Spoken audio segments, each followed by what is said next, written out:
Good morning students. तो कैसा रहा होमवर्क? अच्छा, करें आगे से सॉल्व। तो मैंने आपको जो होमवर्क दिया था, एक तो डीपीपी नंबर 2 और डीपीपी नंबर 3, ये दो होमवर्क मैंने आपको दिए थे। डीपीपी नंबर 2 के अंदर बैलेंसिंग वाला पार्ट था मोस्टली, तो होपफुली वो अच्छी तरह से आपने कर लिया होगा, राइट?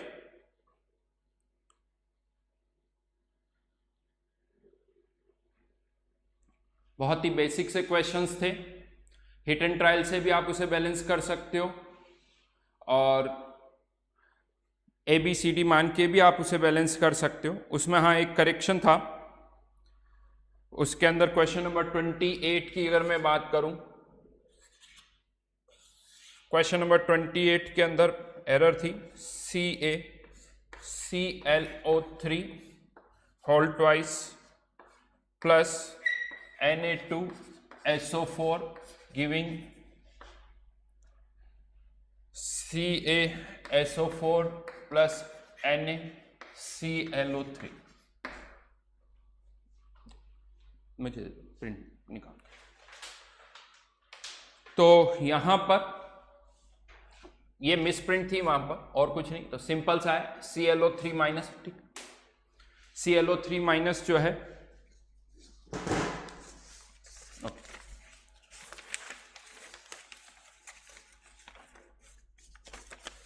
तो इस पर -1 चार्ज होता है, कैल्शियम पर +2। ये वैलेंसीज थोड़ी बहुत आपको पता होनी चाहिए।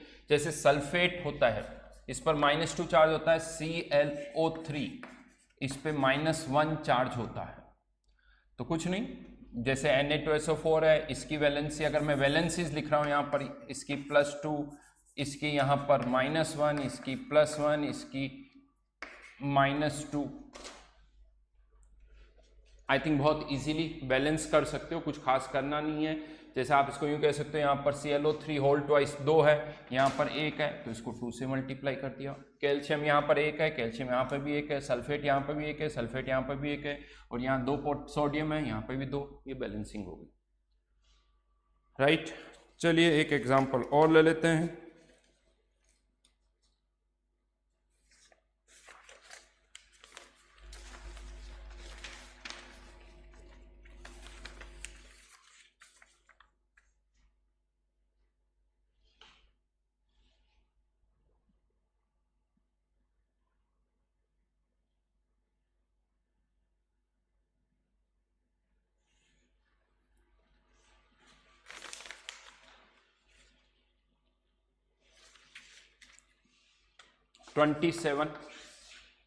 Cl2 plus CaOH whole twice CaClO3 whole twice plus CaCl2 plus H2। अब यहां पर अगर हम देखें तो नंबर ऑफ मॉलिक्यूल्स जो है वो ज्यादा इन्वॉल्व है। तो ज्यादा अच्छा तरीका क्या है, कोफिशिएंट्स मान लो A, B, C,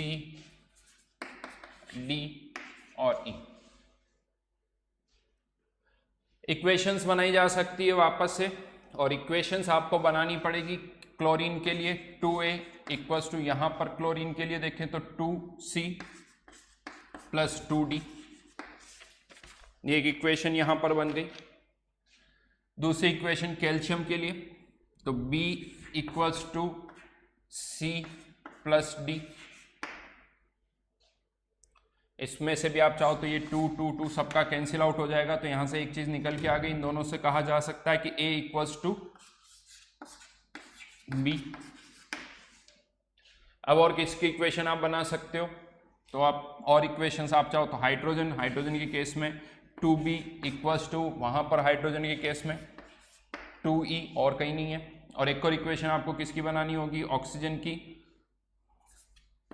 2B equals to 6C plus E।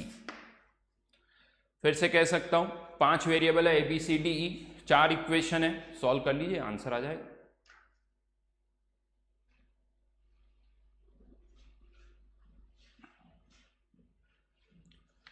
ठीक है, तो करना सब में यही है, आप इसी तरह से इन सबको सॉल्व कर सकते हो। प्रैक्टिस है, स्पीड बढ़ानी है, मेन पर्पस जो देखिए कॉन्सेप्ट बहुत सिंपल है, हर एक में हमें यही करना है। इंपॉर्टेंट पार्ट ये है कि अब आप इन इक्वेशंस को सॉल्व करने में कितना टाइम लगाते हो, तो जितनी ज़्यादा आपकी प्रैक्टिस होगी टाइम जो है उतना ही कम होता जाएगा। तो ये चीज़ आपको मेनली याद रखनी है। एक बार कर चुके हो, अगर आपको लग रहा है स्पीड आपकी स्लो थी, फिर से आप क्या करिए, एक दिन कल संडे फिर से इनको वापस से सॉल्व करिए, एक नए रजिस्टर के अंदर नए वापस सोचते हो तो फिर से इनको सॉल्व करिए। टाइम लिमिट देखिए कि कितने टाइम में आप कर पा रहे हो, उसको जितना कम कर सकते हो वो टाइम आपको कम करना है। तो वो प्रैक्टिस है, बैलेंसिंग वाला पार्ट। देन आगे बढ़ते हैं, डीपीपी नंबर 3 पर मैं आ गया हूं। डीपीपी नंबर 3, डीपीपी नंबर 3, इसके अंदर मेनली जो क्वेश्चंस थे मोल्ड से मास और मास से वॉल्यूम, इन्हीं पर थे। इनमें से एक कुछ क्वेश्चंस मैं आपको बता रहा हूं। जैसे क्वेश्चन नंबर सबसे पहले हम ले लेते हैं, क्वेश्चन नंबर यहां पर मैं ले रहा हूं 4।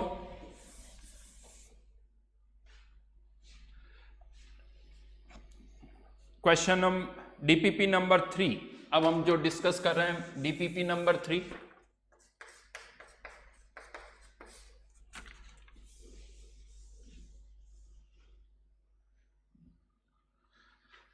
क्वेश्चन लिखने से पहले कोई भी क्वेश्चन आप लिखते हो उसमें डीपीपी नंबर भी लिखोगे,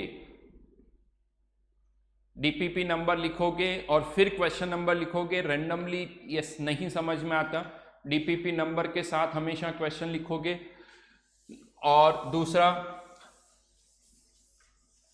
पहले भी मैं बता चुका हूं, इस वीडियो के साथ नीचे लिंक्स दे रखे हैं टेलीग्राम ग्रुप के, उन टेलीग्राम ग्रुप के लिंक्स के थ्रू आप टेलीग्राम ग्रुप ज्वाइन कर सकते हो और वहां पर आपको इन डीपीपीस के सारे आंसर्स भी मिलेंगे ग्रुप के अंदर। अगर आपने अभी ज्वाइन किया तो वापस से आप वहां पर मांग सकते हो।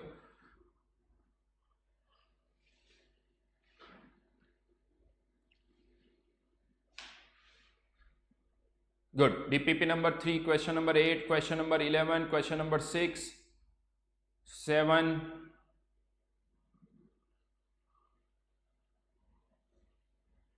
प्रियांश माथुर 4, 8, 9, 10, 11।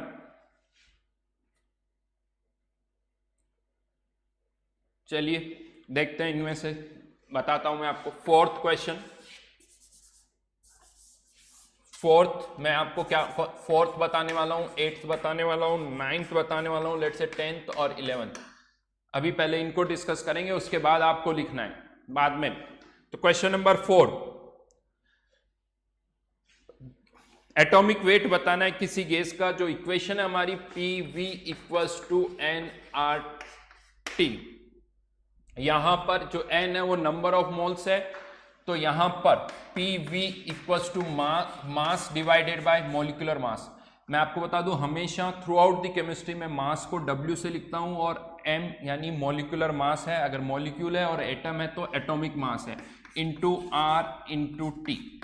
ये वही इक्वेशन है। मोल्स को आप मास की टर्म में भी लिख सकते हो, नंबर की टर्म्स में भी लिख सकते हो, बहुत सारे तरीके हैं। अब यहां पर हमें क्या फाइंड आउट करना है, मॉलिक्यूलर मास गिवन। क्यों मैं मॉलिक्यूलर मास वर्ड यूज कर रहा हूं, क्योंकि जो गिवन है वो ट्राई एटॉमिक गैस है X3, ये मॉलिक्यूल है और हमें उसका मास दे रखा है, प्रेशर दे रखा है, प्रेशर 1 एटमॉस्फेयर, वॉल्यूम 168 ml है, तो इसको लीटर में कन्वर्ट कर दिया 10⁻⁻3।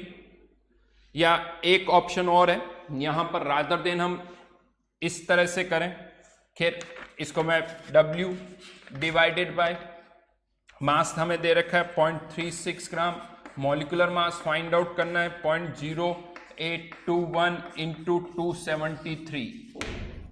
हमने पहले भी देखा हुआ है, ये जो प्रोडक्ट है ये आता है 22.4, कर चुके हैं हम, तो इसको याद भी रखो और यहां से इसको फर्दर आप सॉल्व कर सकते हो।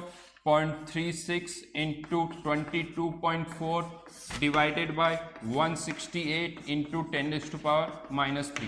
लेकिन ये क्या आया, मॉलिक्यूलर मास आया x3 का, जैसे O2 का होता है तो 33, तो ये मॉलिक्यूलर मास आया है। और एटॉमिक मास के लिए, सिंस ये ट्राई एटॉमिक है, तो एटॉमिक मास के लिए इसे 3 से डिवाइड करना होगा, तो मॉलिक्यूलर मास डिवाइडेड बाय 3। उसके बाद question number 8। Question number 8,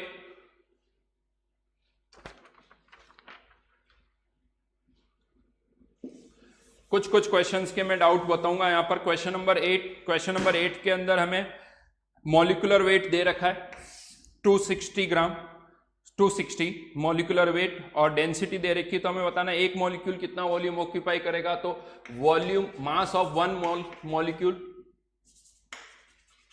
mass of one molecule equals to, एक मॉलिक्यूल का जो मास होगा वो है 260 AMU।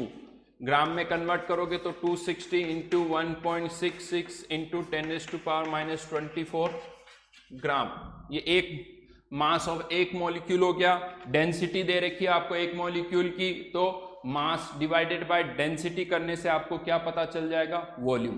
तो आपको मास पता चल गया, वॉल्यूम निकालना है। Formula volume equals to mass divided by density. ये था question number 8। Question number 9, question number 9 और 10 आप ग्रुप पे देखिए, व्हाट्सएप ग्रुप जो टेलीग्राम ग्रुप बना हुआ उस पर इसका सॉल्यूशन है, बहुत ही सिंपल सा है। चलिए एक हिंट फिर भी मैं दे देता हूं, यहां पर आपको 1 मोल मीन्स 18 ग्राम वाटर, 1 मोल का वॉल्यूम कितना होता है 18 ml। ये कहां से आया 1 मोल का वॉल्यूम, 1 मोल वाटर का मास 18 ग्राम, पानी की डेंसिटी सबको पता है 1 ग्राम पर ml, तो 18 ग्राम वाटर यानी 18 ml वाटर, 18 ml वाटर। और यहां पर फर्दर क्या देखा है 18 ml वाटर, 18 ml वाटर में कितनी ड्रॉप्स होगी वो अगर हम देखें, एक तो इंफॉर्मेशन ये 18 ml वाटर ड्रॉप्स या ड्रॉप्स इन 18 ml वाटर, वो कितनी हो जाएगी 18 इंटू 20, 18 इंटू 20, तो एक ड्रॉप, मोल्स इन 1 ड्रॉप, मोल्स इन 1 ड्रॉप वो कितना हो जाएगा 1 डिवाइडेड बाय 18 इंटू 20। अब आप इसमें से नंबर ऑफ मॉलिक्यूल्स निकाल सकते हो। मोल्स इन 1 ड्रॉप, एक ड्रॉप के अंदर 1 ड्रॉप आ जाएगा। क्वेश्चन नंबर 11 का C part, number of protons,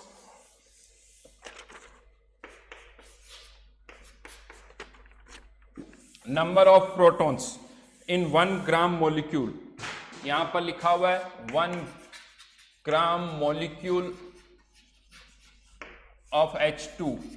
जैसा मैंने आपको पहले ही बताया था, इसको आप कैसे रीड करोगे 1 ग्राम मॉलिक्यूल यानी 1 मोल H2, 1 मोल H2, 1 मोल H2 है तो कह सकते हो 2 मोल हाइड्रोजन एटम हो जाएंगे। एक हाइड्रोजन के अंदर हमें पता है एक प्रोटॉन होता है, तो 2 मोल हाइड्रोजन यानी 2 मोल प्रोटॉन, और 2 मोल प्रोटॉन यानी ट्वाइस Na प्रोटॉन। तो इसका आंसर जो है वो ट्वाइस Na यानी क्या हो जाएगा P।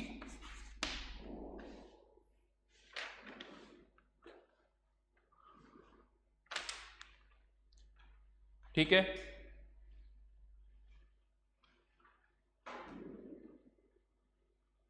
डी पार्ट भी चलिए बता देता हूं। 32 gram oxygen atom, 32 gram oxygen atom. अब ऑक्सीजन एटम की हम बात कर रहे हैं तो moles of oxygen atom, oxygen atom में लिख रहा हूं, इसीलिए इसके मोल्स निकालने के लिए मुझे इसको एटॉमिक मास से डिवाइड करना पड़ेगा। तो वो कितने हो जाएंगे? 2 मोल। तो हमारे पास ऑक्सीजन एटम के कितने मोल हो गए? 2 मोल। और हर एक ऑक्सीजन एटम को अगर O2 माइनस में कन्वर्ट करना है तो एक एटम को कितने इलेक्ट्रॉन देने पड़ेंगे? 2 इलेक्ट्रॉन। तो 1 मोल को 2 मोल इलेक्ट्रॉन, तो 2 मोल को 4 मोल इलेक्ट्रॉन। यूनिटरी लगानी है। एक एटम को 2 इलेक्ट्रॉन, तो 1 मोल को 2 मोल इलेक्ट्रॉन, तो 2 मोल को 4 मोल इलेक्ट्रॉन। 4 मोल इलेक्ट्रॉन यानी 4Na। 4Na आंसर जो है वो इसका हो जाएगा R। क्वेश्चन नंबर 6 किसी ने पूछा है, क्वेश्चन नंबर 6। तो और ये जो अभी मैंने बताया इनमें कोई डिफरेंस नहीं है, काउंटिंग करो प्रॉपर, बहुत ही बेसिक सा पार्ट है। तो ये हुआ डीपीपी नंबर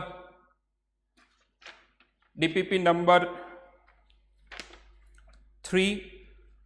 कुछ डाउट्स अगर अभी भी हैं तो मैं उनको यही कहूंगा कि थोड़ा सोचो, सिचुएशन को आप मैंने क्लियर कर दिया है, यूनिटरी लगानी है, थोड़ी देर सोचोगे तो वो और क्लियर हो जाएगा। ठीक है, तो ये तो था डीपीपी नंबर 2 और डीपीपी नंबर 3। आगे बढ़ते हैं। शीट में भी मैंने आपको कुछ क्वेश्चंस दिए थे।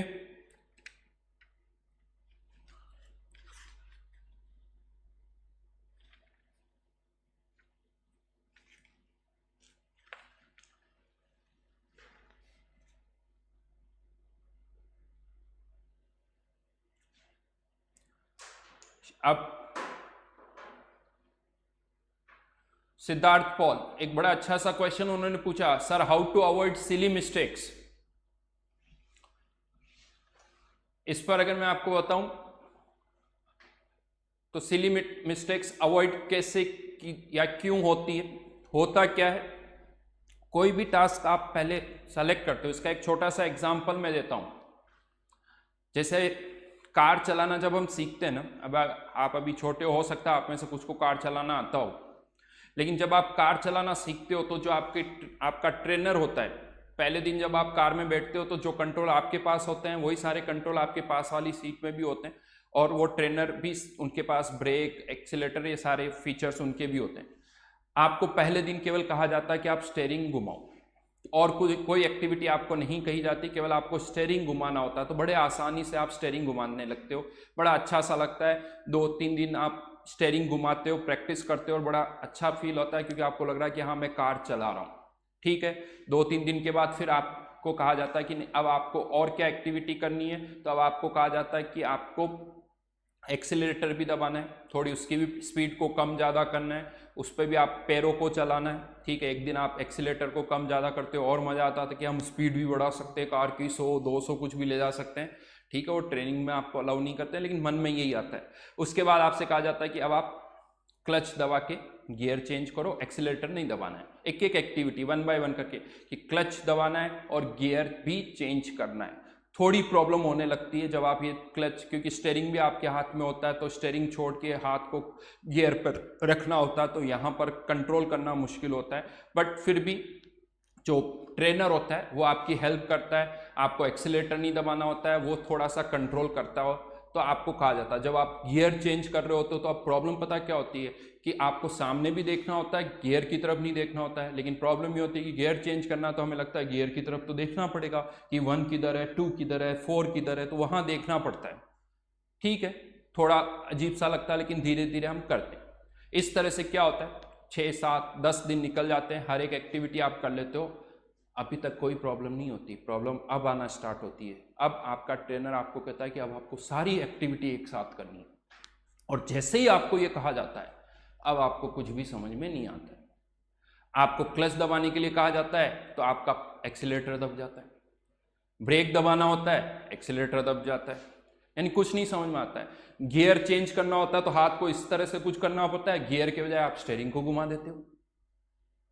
यानी सारी एक्टिविटी जब जैसे ही आपको कहा जाता है कि आप करो, आपको समझ में नहीं आता। जबकि इंडिविजुअल एक्टिविटी आपको पता होती है कि नहीं मुझे गियर चेंज करना भी आता है, स्टीयरिंग घुमाना भी आता है, सब। लेकिन एक साथ जब आपको सारी चीजें कह दी जाती है तो वहां प्रॉब्लम आने लगती है। क्यों? क्योंकि हम एक पर कॉन्सेंट्रेट करते तो दूसरी चीज पर फोकस नहीं कर पाते, फिर वो माइंड से निकल जाती, फिर कुछ और, तो इवन हमारे हाथ पैर हमारे अकॉर्डिंग काम नहीं करते। मैं आपको बता दूं, कोई भी कार सीखने वाला जो होता है ना, इवन मेरी अपनी बात करूं तो मुझे 6-7 दिन तक बड़ा अच्छा सा लगा था, लेकिन 10, 11, 12वें दिन ऐसा लगता है यार ये कार चलाना तो बहुत मुश्किल काम है। लेकिन जब आप देखते हो कि सड़कों पर इतनी सारी कारें चल रही है, कोई भी कार चला पा रहा, तो आपको कॉन्फिडेंस आता है कि नहीं, जब इतने सारे लोग कार चला सकते हैं तो मैं क्यों नहीं चला सकता। आप प्रैक्टिस करते हो, उनको देख के और प्रैक्टिस करते हो, और धीरे धीरे एक दिन आता है जब आप आराम से ये सारी एक्टिविटी करने लगते हो, आपको पता ही नहीं चलता। यानी अब कोई मिस्टेक नहीं हो रही, अब आप इजीली सब कुछ कर पा रहे हो, वही सारी एक्टिविटी कर पा रहे हो। मोरल ऑफ द स्टोरी समझ में आया? मोरल ऑफ द स्टोरी ये है कि आपको प्रैक्टिस करनी होगी। अगर आप छोटे छोटे काम एक एक करके करोगे वो सब होते हैं, लेकिन वही काम, उन्हीं सारे एक्टिविटीज को एक साथ जब आपको करने के लिए कहा जाएगा तो कहीं ना कहीं मिस्टेक होगी। इन्हीं को हम क्या कहते हैं? Silly mistakes. तो इसलिए आपको प्रैक्टिस करनी होगी, जितनी ज्यादा प्रैक्टिस करोगे उतना जल्दी ये सिली मिस्टेक्स कम होगी। आपको बस ये देखना है, उन मिस्टेक्स को याद रखना है कि एक बार मैंने ये मिस्टेक कर दी, अब रिपीट नहीं होनी चाहिए। इन्हीं शीट्स को वापस से करना होगा। जनरली स्टूडेंट्स क्या सोचते हैं, शीट एक बार हो गई तो हमारा तो काम हो गया। नहीं हुआ, एक बार शीट करने से कुछ भी काम नहीं चलेगा। ये जो शीट अभी आप कर रहे हो, इन क्वेश्चंस को आपको 5-7 दिन के बाद वापस से दूसरी बार करना होगा, फिर 20-25 दिन के बाद फिर से आपको इनको करना होगा। इस तरह से रेगुलर इंटरवल पर आपको इनको वापस से सॉल्व करना होगा। जितनी ज़्यादा बार आप इनको सॉल्व करोगे, ये जो मिस्टेक्स आप कर रहे हो ये ऑटोमेटिकली कम होती जाएगी। तो ये तरीका होता है, राइट? किसी ने बहुत सही कहा, practice makes the man perfect. सही बोल रहे हो, और कोई तरीका नहीं। और मैं आपको बता दूं, दुनिया में ऐसा कोई इंसान नहीं है जो पहली बार काम करता है किसी काम को और वो उसे परफेक्टली करता है। वो सब सीखते हैं, हर एक काम को सब सीखते हैं और धीरे धीरे उसमें परफेक्शन लाते हैं। बस यही है कि कोई बहुत जल्दी परफेक्ट हो जाता है, किसी को परफेक्ट होने में टाइम लगता है। वो पीरियड हमें कम करना, वो टाइम जो है वो हमें कम करना है। और वो कम कैसे करना है, उसका तरीका ये होता है कि हमारे दिमाग में ये फिजिक्स, केमिस्ट्री, मैथ्स चलनी चाहिए। उसका तरीका ये होता है कि हम अगर कोई गलती हो गई तो वो दिमाग में घूमनी चाहिए, उससे टेंशन नहीं होनी चाहिए। बस ये होना चाहिए कि हाँ, ये गलती मैंने की है, इससे मुझे रिपीट नहीं करना है। आपको 10 दिन तक याद रहनी चाहिए कि यार वो उस दिन मिस्टेक कर दी थी, अब वो मिस्टेक कभी नहीं करूंगा। ये मिस्टेक मैंने की थी, वो कभी नहीं करूंगा। ये आपके दिमाग में रहनी चाहिए। नेक्स्ट टाइम जब वो क्वेश्चन आए तो आपको याद आ जाना चाहिए कि इस दिन मैंने यहाँ पर 2 × 2 को 5 कर दिया था, 2 × 3 को कुछ और लिख दिया था। वो आपको याद रहना चाहिए। बस उन मिस्टेक्स को याद करो, उनको रिपीट मत होने दो, वो दिमाग में घूमनी चाहिए। ऑटोमेटिकली ये सिली मिस्टेक्स जो है वो आपकी कंप्लीट हो जाएगी। तो टाइम की कमी है, बाकी तो अगर आप क्लासरूम में होते तो ये लेक्चर बहुत बड़ा होता है। यहाँ पर अभी थोड़ा टाइम कम है तो हम आगे बढ़ते हैं। तो मैं यहाँ पर जहाँ तक बात करें शीट के अंदर, तो शीट के अंदर भी बेसिक क्वेश्चन है। इनमें से मैं कोई एक क्वेश्चन आपको यहाँ पर बता देता हूँ। जैसे क्वेश्चन नंबर 16 की मैं बात कर रहा हूँ। क्वेश्चन नंबर 16, इसके अंदर हो सकता एक जगह AL4C3 लिखा हुआ है, एक जगह AL4C4 लिखा हुआ है। बेसिकली ये AL4C3 है। 12 H2O converting into 3 CH4 plus 4 aluminium OH whole thrice. क्या पूछा जा रहा है? Mass of aluminium carbide required to produce 11.35 litre of methane. तो यहां पर जो तरीका मैंने बताया था, सबसे पहला काम बैलेंस रिएक्शन लिखो। अच्छी बात यह है कि क्वेश्चन में ऑलरेडी ये रिएक्शन बैलेंस करके दे रखी है। सेकंड पॉइंट, बैलेंसिंग करने के बाद आपको क्या करना है, मोल्स निकालने होंगे। किसके? CH4 के मोल्स 11.35 लीटर। HTP पर दे रखा है तो 22.7, तो कितने मोल्स हो गए? 0.5 मोल। किसके? CH4 के कितने मोल्स चाहिए? 0.5 मोल्स। अब आपको यूनिटरी लगानी है, जैसा मैंने पहले भी बताया। 3 मोल के लिए 1 मोल चाहिए, तो 1 मोल के लिए 1/3, तो 0.5 के लिए 1/3 × 5। ये इसके मोल्स आ गए। मास निकालने के लिए किससे मल्टीप्लाई करना पड़ेगा? मॉलिक्यूलर मास से। वो कर सकते हो 2108 प्लस इसका कितना होता था? 3 का 36 ग्राम।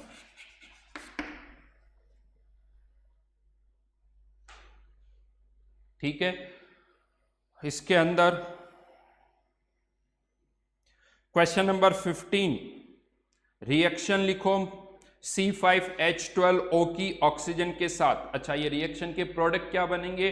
तो जब भी कोई सब्सटेंस ऑक्सीजन के साथ रिएक्ट करता है इसे हम बोलते हैं कंबशन। कंबशन में प्रोडक्ट जो कार्बन है वो हमेशा किस में कन्वर्ट होगा? CO2 में। H और हाइड्रोजन जो है वो किस में कन्वर्ट हो जाएगी? H2O plus O2 converting into 5CO2 plus 6H2O,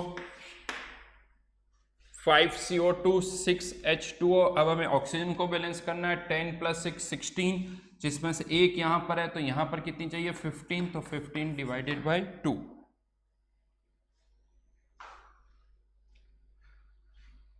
इसके 1 मोल के साथ इसके कितने मोल्स चाहिए होंगे? 15/2 मोल्स, राइट। तो ये कुछ बहुत ही सिंपल,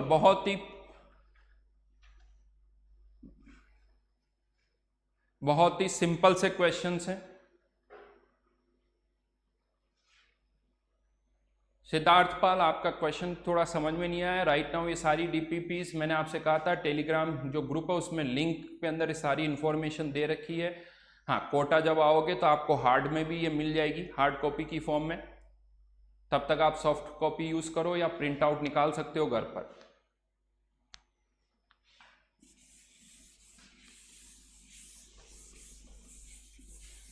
चलिए अब आगे बढ़ाते हैं, थ्योरी पार्ट को आगे करते हैं। तो लास्ट क्लास के अंदर हमने टाइप 1 प्रॉब्लम सॉल्व की थी। अब मैं यहां पर ले रहा हूं टाइप 2 प्रॉब्लम।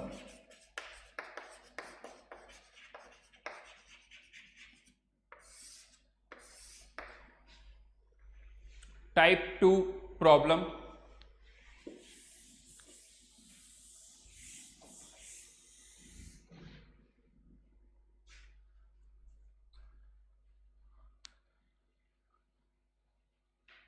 टाइप 2 प्रॉब्लम्स लिखे, reaction involving more then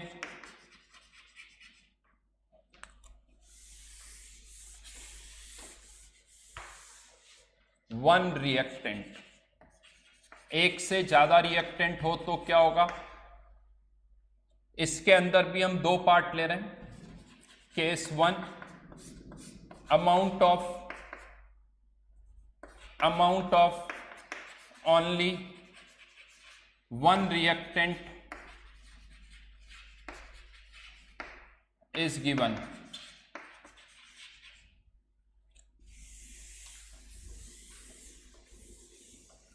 Amount of only one reactant is given,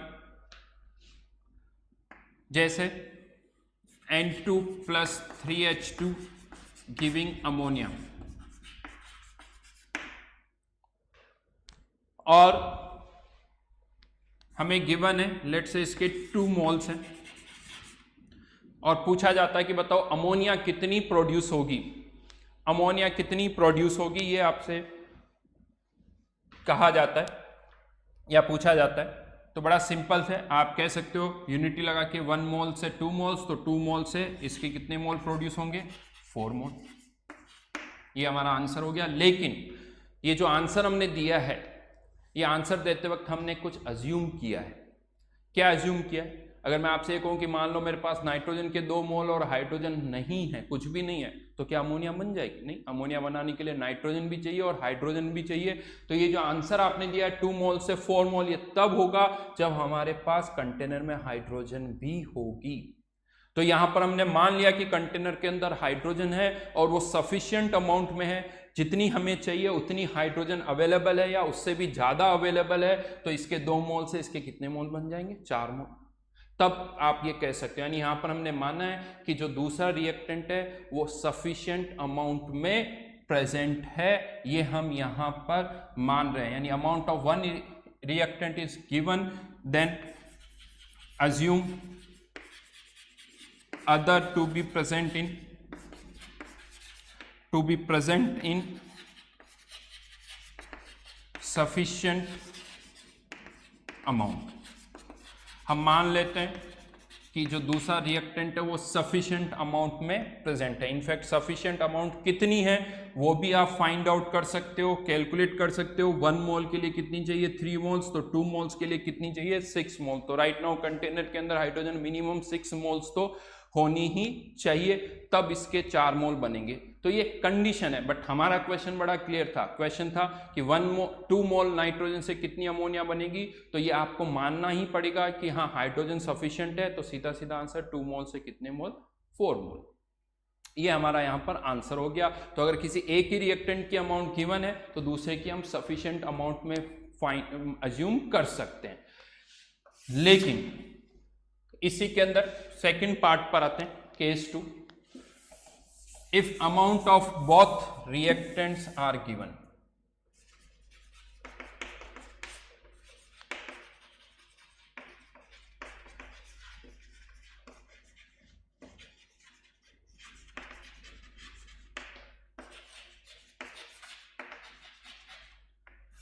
if amount of both reactants are given, let's say N2 plus 3H2 converting into ammonia, और यहां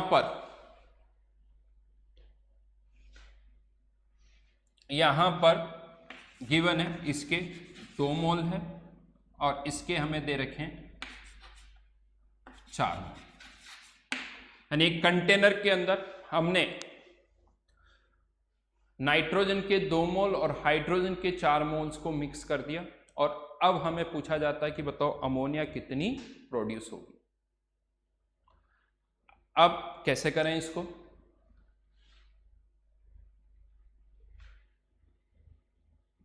अक्षय सर ये link जो है, Akshay sir link जो है आप यहीं ग्रुप में ही डाल दो, टेलीग्राम वाला। जो ये बच्चे पूछ रहे हैं उनको पता चल जाएगा कि टेलीग्राम का लिंक क्या है।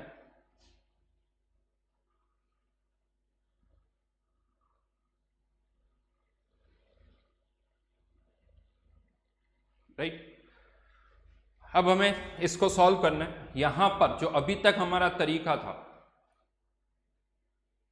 जैसे मैं आपको बताता था यूनिटरी से, तो उसमें प्रॉब्लम आती है। प्रॉब्लम क्या आती है?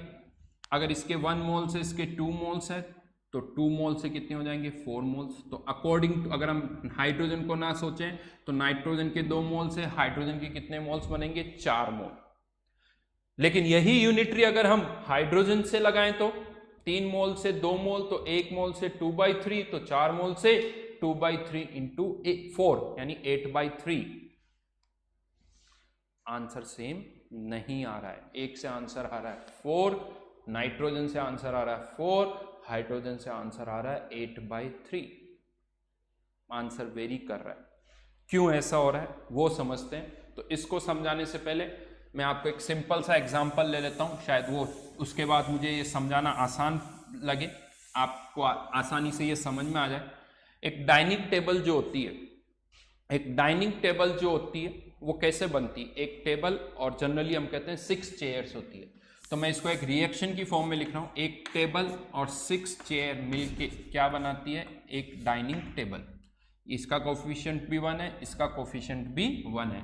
1 table plus 6 chair gives 1 dining table. अब जैसे जनरली वही कॉन्सेप्ट यहां पे भी यूज करते हैं। अगर मैं कहता हूं मेरे पास 10 टेबल्स हैं, 10 टेबल्स है तो कितनी डाइनिंग टेबल्स बनेगी 10। 20 है तो कितनी बन सकती है 20। हाँ, लेकिन इन सब में भी हम क्या अज्यूम कर रहे हैं? जैसे मैंने पूछा 10 टेबल है तो कितनी डाइनिंग टेबल बनेगी, आपने कहा 10, लेकिन आपने ये मान लिया कि हाँ हमारे पास चेयर्स भी है। बिना चेयर्स के तो डाइनिंग टेबल नहीं बन सकती। तो यहां पर आपने ये माना कि हाँ 10 टेबल्स हैं, सफिशिएंट अमाउंट में हमारे पास चेयर्स हैं, तो सफिशिएंट अमाउंट में अगर चेयर्स हैं तो 10 टेबल से 10 डाइनिंग टेबल हम बना सकते हैं। दूसरा केस, इसको मैं ऐसे कर सकता हूं। लेट्स से मेरे पास 24 चेयर्स हैं, 24 चेयर्स हैं। अब बताओ डाइनिंग टेबल कितनी बनेगी? फिर आप यहां से यूनिटरी लगा सकते हो कि 6 से 1 तो 1 से 1/6, तो 24 से 1/6 इंटू 24 कितना हो गया 4 डाइनिंग टेबल्स। लेकिन यहां पर भी फिर हमने क्या अज्यूम कर लिया कि चेयर्स है तो साथ में टेबल्स भी है, कितनी चाहिए वो भी आप सोच सकते हो, यानी वो है हमारे पास। तो अगर दोनों में से किसी एक की अमाउंट दे रखी है तो हम ये मान लेंगे कि दूसरा हमारे पास सफिशिएंट अमाउंट में है, दूसरा हमारे पास सफिशिएंट अमाउंट में प्रेजेंट है। लेकिन अब क्वेश्चन ये आता है कि अगर मैं कह दूं मेरे पास 10 टेबल्स है और 24 चेयर्स हैं, अब बताओ डाइनिंग टेबल कितनी बनेगी? अब बताइए डाइनिंग टेबल कितनी बनेगी? हाँ, अब यहां पर कह सकते हो, क्या बोल दूं 10 डाइनिंग टेबल बनेगी? नहीं, क्योंकि 10 डाइनिंग टेबल बनाने के लिए आपके पास 60 चेयर्स होनी चाहिए। 60 चेयर्स हमारे पास नहीं है, हमारे पास तो केवल कितनी है 24, क्योंकि 10 टेबल, हर एक टेबल के साथ 6 चेयर चाहिए, तो 10 टेबल के साथ 60 चाहिए, जबकि हमारे पास 60 नहीं है, हमारे पास केवल कितनी है 24। तो हम यहां पर 10 डाइनिंग टेबल्स नहीं बना सकते हैं। क्यों? क्योंकि चेयर्स हमारे पास उतनी नहीं है, चेयर्स की क्वांटिटी कम है, चेयर्स हमारे पास कम अमाउंट में है जितनी चाहिए। टेबल्स 10 टेबल के लिए उतनी चेयर्स हमारे पास नहीं है।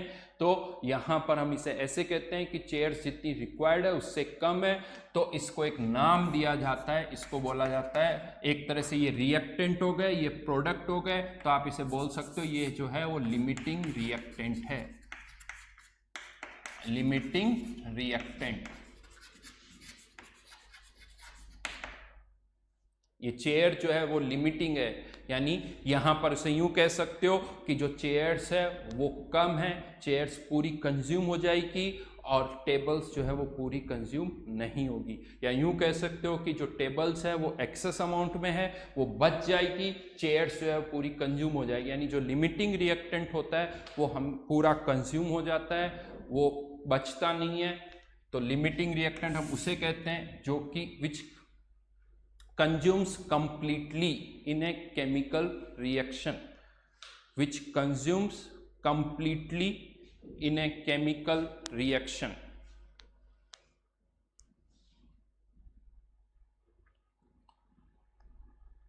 Limiting reactant की definition, which consumes completely in a chemical reaction.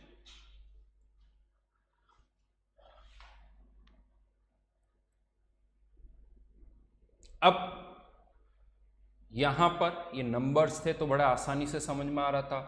10, 24 आप चाहो तो मोल्स भी बोल सकते हो, क्या फर्क पड़ता है, कोई यहाँ पर रखनी तो है नहीं हमें टेबल। आप बोल सकते हो ये 10 मोल टेबल्स है, तो और अगर ये 24 मोल्स है, 10 मोल 24 मोल, देखो लैंग्वेज अपने आप कॉम्प्लिकेटेड हो जाती है, प्रैक्टिस करोगे तो नॉर्मल लगेगा। तो 10 मोल्स के साथ चेयर्स कितनी चाहिए 60 मोल्स, हमारे पास इतनी मोल्स चेयर्स नहीं है, तो यहाँ पर उससे कम है, तो ये हमारा क्या हो गया लिमिटिंग। अब यहाँ पर ये तो एक तरीका हुआ, यहाँ पर क्योंकि टेबल चेयर का एग्जाम्पल था तो इजीली हम सोच पा रहे हैं कि कैसे कौन लिमिटिंग है, वो आप डिसाइड कर सकते हो। सिंस यानी लिमिटिंग फाइंड आउट करने के बहुत सारे तरीके हैं, प्रैक्टिस करोगे अपने आप समझ में आ जाएगा। लेकिन यहाँ पर अब केमिकल रिएक्शन के लिए मैं एक तरीका आपको बता रहा हूँ, इनिशियली आप उसी मेथड को यूज करो, धीरे धीरे आप अपने आप स्पीड पकड़ सकते हो। तो कैसे चेक किया जाए कि लिमिटिंग रिएक्टेंट कौन सा है? जैसे मैंने यहाँ पर आपको दिया, इसके 2 मोल्स हैं, इसके 4 मोल्स हैं, तो हमें ये चेक करना है कि इनमें से लिमिटिंग रिएक्टेंट कौन है, वो हमें फाइंड आउट करना है। तो इसके लिए यहाँ पर एक टर्म मैं डिफाइन कर रहा हूँ, स्टोइकियोमेट्रिक अमाउंट। स्टोइकियोमेट्रिक अमाउंट क्या होती है? Moles of reactant taken divided by stoichiometric coefficient.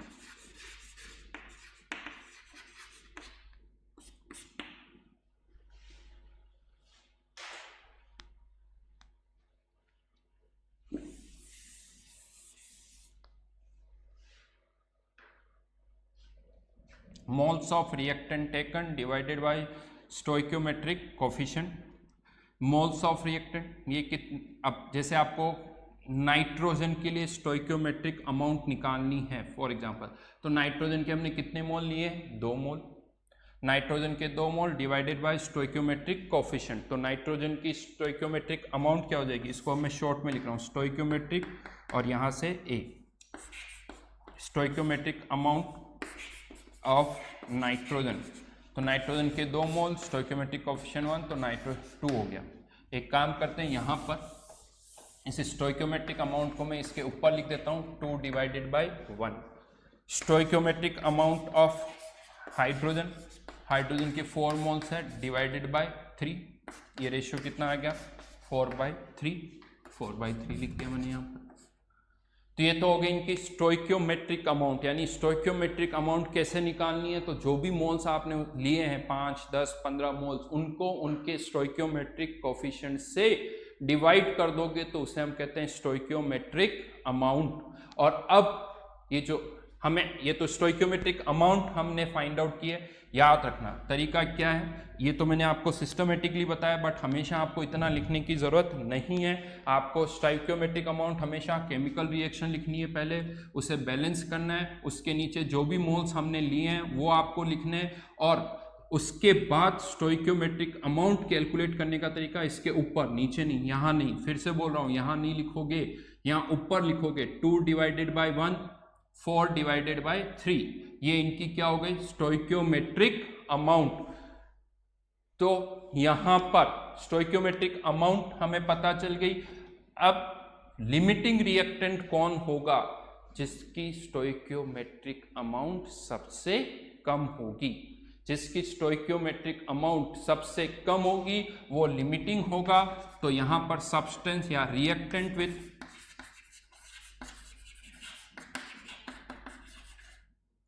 lowest stoichiometric amount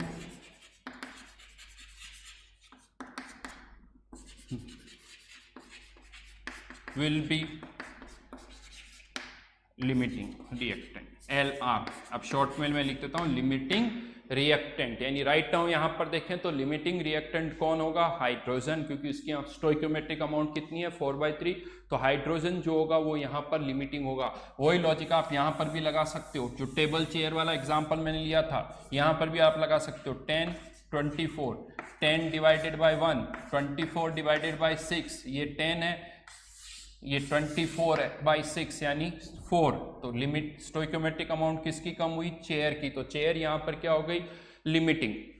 chair यहां पर हो गई लिमिटिंग, और यहां पर लिमिटिंग कौन है? हाइड्रोजन। तो ये तरीका हम फॉलो करते हैं लिमिटिंग रिएक्टेंट फाइंड आउट करने का। वैसे मैं आपको बताऊं, आप चाहो तो इस तरह से भी सोच सकते हो, बट हाँ सिस्टमेटिक ये चाहता है। बाकी जनरल सोच सकते हो 1 मोल के लिए कितने मोल चाहिए? 3 मोल। 2 मोल के लिए कितने चाहिए? 6 मोल। क्या आपके पास 6 मोल नाइट्रोजन है? नहीं। नाइट्रोजन अगर उससे कम है 6 मोल से तो नाइट्रोजन लिमिटिंग हो गई, और नाइट्रोजन 6 मोल से ज्यादा होती तो हाइड्रोजन अगर 6 मोल से ज्यादा होती तो नाइट्रोजन यहां पर क्या हो जाती? लिमिटिंग। वापस बोल रहा हूं, 1 मोल के लिए कितने चाहिए? 3 मोल। तो 2 मोल नाइट्रोजन के लिए हाइड्रोजन कितनी चाहिए? 6 मोल्स। हाइड्रोजन अगर 6 मोल से कम है तो हाइड्रोजन लिमिटिंग है, और हाइड्रोजन अगर 6 मोल से ज़्यादा होती तो नाइट्रोजन लिमिटिंग हो जाती। ये एक दूसरा तरीका। हाँ, लेकिन इसमें ऑन पेपर कुछ भी नहीं लिखा, सब हवा में हुआ है।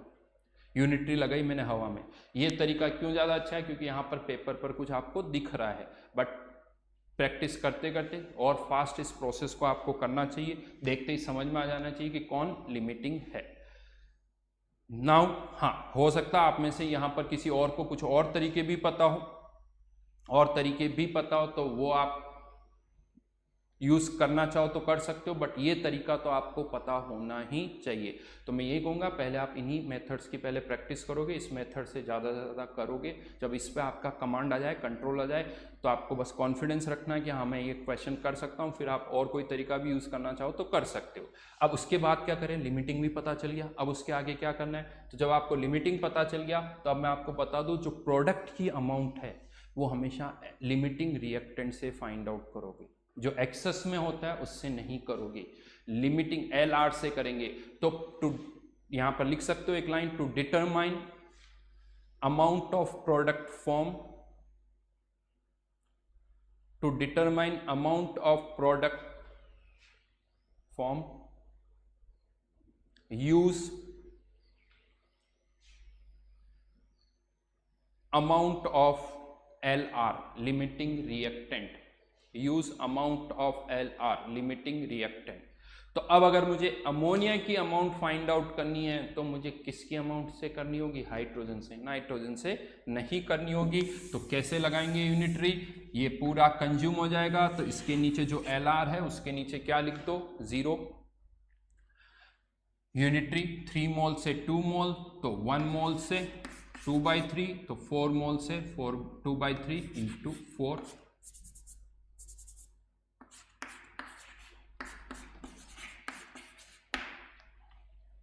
आंसर 8/3। लेकिन क्या फाइनली अब कंटेनर में अमोनिया ही रहेगी केवल? नहीं, ऐसा नहीं है। फाइनली कंटेनर के अंदर अमोनिया तो होगी, उसके साथ में जो एक्सेस रिएक्टेंट था, ये लिमिटिंग है तो ये एक्सेस रिएक्टेंट है। कंटेनर के अंदर जो एक्सेस रिएक्टेंट है उसके भी कुछ मोल्स होंगे। हाँ, जो लिमिटिंग है वो क्या हो जाएगा? 0 हो जाएगा। तो यहाँ पर लिमिटिंग तो 0 है ही है। अब क्वेश्चन ये आता है कि एक्सेस रिएक्टेंट क्या उसके सारे मोल्स रिएक्ट कर गए? क्या इसके 2 मोल पूरे रिएक्ट कर गए? नहीं, इसके 2 मोल पूरे रिएक्ट नहीं किए हैं, तो इसमें से कुछ मोल्स बचे होंगे। तो कितने बचे हैं वो अब हमें कैलकुलेट करना है। अब कितने बचे हैं अगर वो कैलकुलेट करने हैं तो पहले आपको ये कैलकुलेट करना होगा कि कितने रिएक्ट कर गए हैं। कितने रिएक्ट कर गए वो कैसे पता चलेगा? तो एक बार आप यहां पर इसको भूल जाइए कि आपको ये 2 मोल दे रखे। आप केवल ये देखिए कि इसके 4 मोल के साथ इसके कितने मोल्स रिएक्ट करेंगे, कितने मोल्स इसके रिएक्ट करेंगे वो आपको देखना है। हाँ, हमें ये पता है कि इसके सारे मोल्स रिएक्ट नहीं करेंगे, तो अल्टीमेटली जो मोल्स इसके बचेंगे वो क्या होंगे? 2 minus moles of N2 reacted, 2 minus moles of N2 reacted. अब मोल्स ऑफ N2 रिएक्टेड कैसे निकालेंगे? तो वही तरीका है यूनिटरी का कि इसके 4 मोल के साथ इसके कितने मोल्स रिएक्ट करेंगे वो आपको देखना है। तो फिर से यूनिटरी लगा रहा हूं। 3 के साथ कितने? 1, तो 1 के साथ कितने? 1/3, तो 4 के साथ 1/3 इंटू 4। 4 मोल्स के साथ कितने मोल्स रिएक्ट करेंगे? इसका कोफिशिएंट 1 डिवाइडेड बाय 3 इंटू 4, इतने रिएक्ट करेंगे। थे कितने हमारे पास? 2, इतने थे, उसमें से इतने रिएक्ट कर गए, तो बचे हुए कितने रह गए? 2/3। दोनों का हमने क्या ले लिया? डिफरेंस। यहां पर सोच सकते हो, अगर आप में से किसी को लग रहा हो कि वहां कैसे, तो वही कॉन्सेप्ट यहां पर भी। मैं आपको बताऊं कहीं डिफरेंस नहीं है, बस यहां पर क्या होता है? मोल वर्ड आता है, यहां पर मोल वर्ड नहीं है। मैं यहां पर भी मोल वर्ड यूज कर सकता हूं। 10 मोल टेबल्स है, 24 मोल्स चेयर्स है, 10 मोल टेबल, 24 मोल चेयर, तो यहां पर भी उसी तरह का प्रॉब्लम आ सकती है। लेकिन जैसे जैसे आप वर्ड्स यूज करोगे कंफर्टेबल होंगे। जैसे यहां पर अगर हमें पूछना हो कि कितनी चेयर्स बचेगी, तो कितनी टेबल्स बचेगी, तो 10 टेबल्स थी। टेबल्स कितनी कंज्यूम होगी अगर वो हमें निकालना है, तो फिर से 1/6 इंटू 24, तो ये 4 कितनी बचेगी? 6। क्या ये बचेगा? नहीं। और इसकी अमाउंट, डाइनिंग टेबल की अमाउंट 6 से 1, तो 1/6 इंटू 24।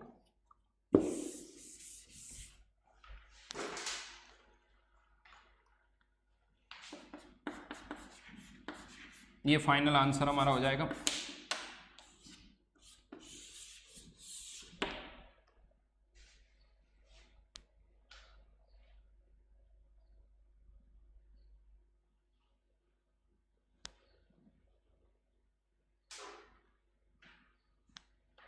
ठीक है, तो यहां पर ये तरीका है। 2 क्वेश्चन यहां पर बनेंगे लिमिटिंग के केस में। ये तो पता है फाइनली लिमिटिंग 0 हो जाएगा, प्रोडक्ट कितना बचेगा वो निकालना है, और जो रिएक्टेंट बच गया है एक्सेस रिएक्टेंट, उसकी बची हुई अमाउंट कितनी है। ये जो प्रोसीजर यहां पर लिखा होना है एग्जैक्टली आपको यही फॉलो करना है। अगर अभी आपको मैं और क्वेश्चन दूंगा, आपको स्टेप्स याद रखनी। पहली स्टेप बैलेंस रिएक्शन होनी चाहिए, स्टेप 1, ये स्टेप्स मैं लिख रहा हूं, स्टेप 1।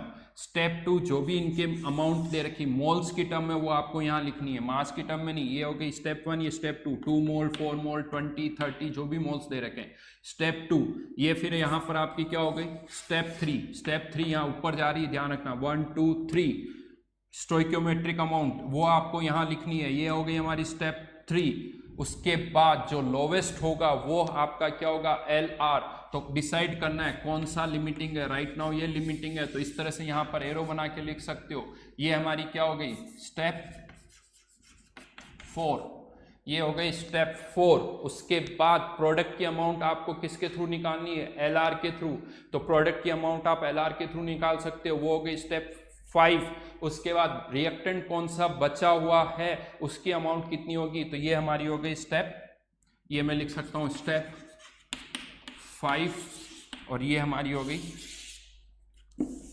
स्टेप 6। ये स्टेप्स आपको फॉलो करनी है। एक क्वेश्चन में लिख रहा हूं यहां पर,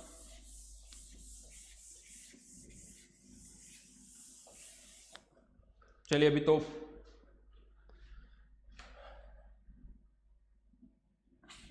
H2 प्लस O2 सिंपल से ही लेता हूं,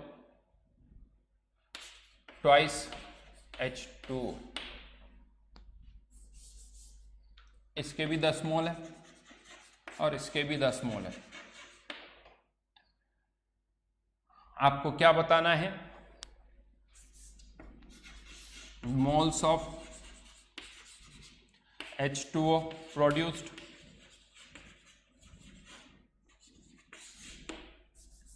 remaining moles of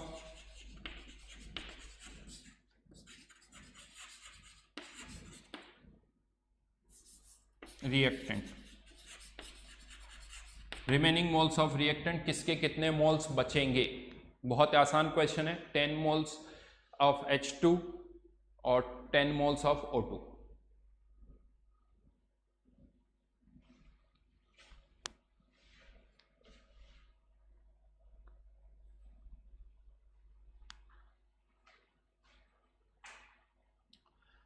Aniket Jaiswal definition यही बोलिए, विच कंज्यूम्स कंप्लीटली।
अक्षय सर जो भी इरिलेवेंट कमेंट हो वो आप हटा सकते हो, ये मोटिवेशनल जोक और ये इरिलेवेंट है।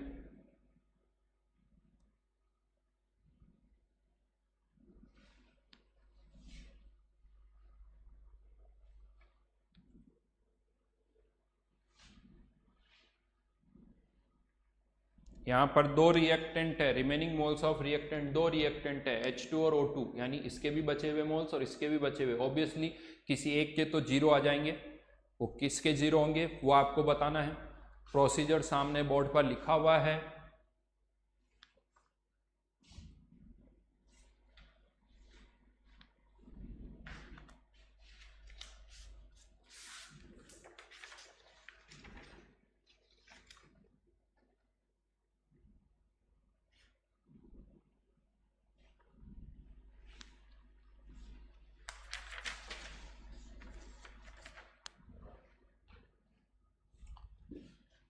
स्टेप 1 रिएक्शन बैलेंस्ड है, राइट। स्टेप 2 मोल्स लिखे हुए हैं, राइट। अब हमें किस पे जाना है, step 3 stoichiometric amount 10 divided by 2, 10 divided by 1। तो यहाँ 10, यहाँ 5, ये हो गई हमारी स्टेप 3।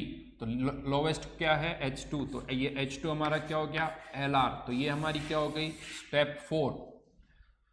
स्टेप 5, अब LR से प्रोडक्ट के मोल्स डिसाइड करने होंगे, तो इसके 2 मोल से 2, तो 10 से 10, तो ये LR है तो ये तो क्या हो जाएगा 0, और इसके कितने मोल्स बच जाएंगे बनेंगे 10 मोल्स। ठीक है, ये हमारी हो गई स्टेप 5। और लास्ट स्टेप 6, ऑक्सीजन के बचे हुए मोल्स, तो 10 मोल्स ऑक्सीजन है माइनस इसमें से रिएक्ट कितने करेंगे, 10 में से रिएक्ट कितने करेंगे, तो 2 के साथ 1, तो 1 के साथ 1/2, तो 10 के साथ 1/2 इंटू 10 के साथ 5 रिएक्ट करेंगे, वैसे भी बोल सकते हो। तो 10 में से 5 रिएक्ट कर गए तो इसके कितने बचे 5। ये हमारा फाइनल आंसर होगा, इसके 5, इसके 0 और इसके 10।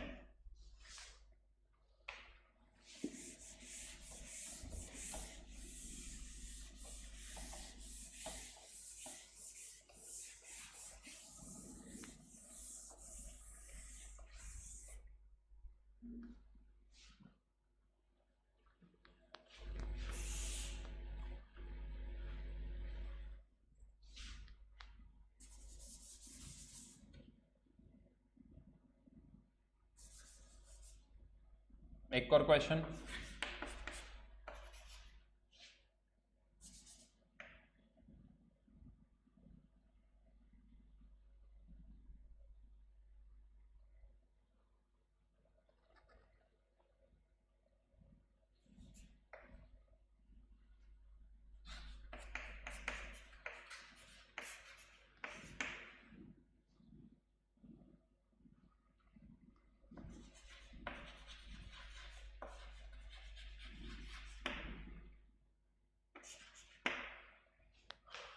क्या बताना है, मोल्स ऑफ सी,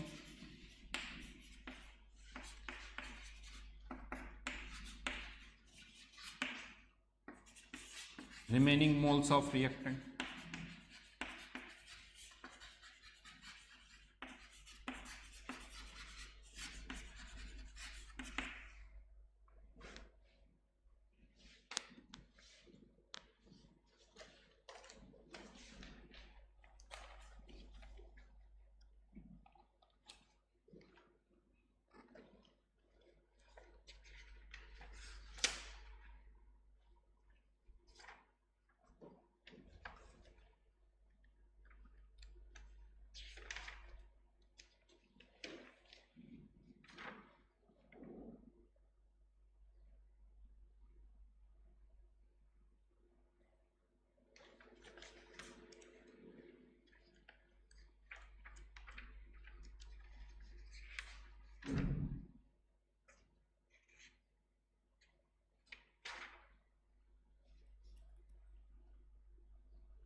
करेक्ट। चलिए सॉल्यूशन में बता देता हूँ। स्टेप 1 बैलेंस्ड है, गिवन है ऑलरेडी, मोल्स गिवन है। स्टेप 2, स्टेप 3 3/2, 4/3,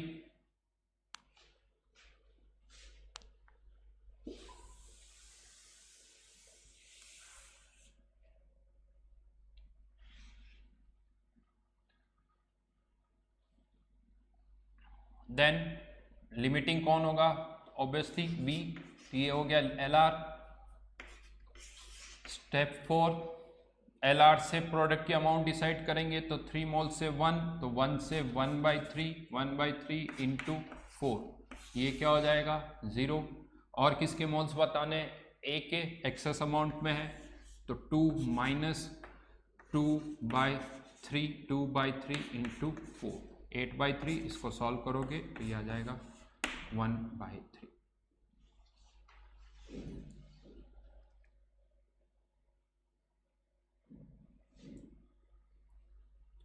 चलिए टेलीग्राम लिंक को मैं चेक कर लेता हूं।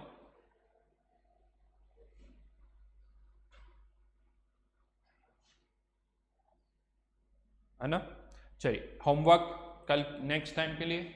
अब होमवर्क धीरे धीरे बढ़ता जाएगा, इनिशियली कम था, तो यहां पर S1 क्वेश्चन नंबर 16 तक कर चुके हैं, तो 17 से 28 तक, 17 से 21 O1 एक्सरसाइज का एक नाम होता है, S सब्जेक्टिव 1, O ऑब्जेक्टिव 1, ये एक्सरसाइज है और इसके अंदर आपको करना है क्वेश्चन नंबर 1 से लेके 29 तक। यस, अच्छा खासा होमवर्क है, संडे आ रहा है नहीं, तो संडे के दिन अच्छी तरह से बैठ के होमवर्क हम कर सकते हैं।